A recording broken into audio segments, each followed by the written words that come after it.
Zaman akıp durmaz, içinde kayboluyorum şans. Bana küstü güzeli, yoruldum halim yok. Anlasaydın ya hislerimi, kırıp döktün kalbimi.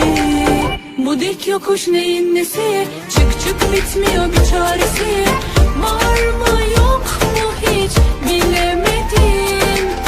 Vefasızın bir tanesi, çalar kapını bir tanesi.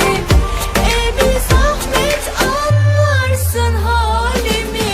Yanar döner kalbim, bir bana mı buz oluyor. İçim dışım her gün bir umut aranıyor. Sabrım tükendi artık, tehlikeyim. Görelim bir bakalım nasıl oluyor.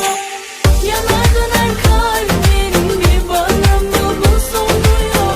İçim dışım her gün bir umut aranıyor. Sabrım tükendi artık, tehlikeyim. Görelim bir bakalım nasıl oluyor.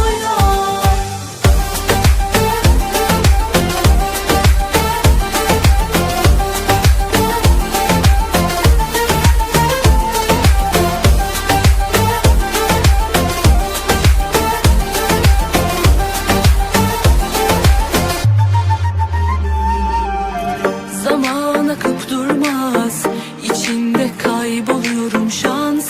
Bana küstü güzeli, yoruldum halim yok. Anlasaydın ya hislerimi, kırıp döktün kalbimi.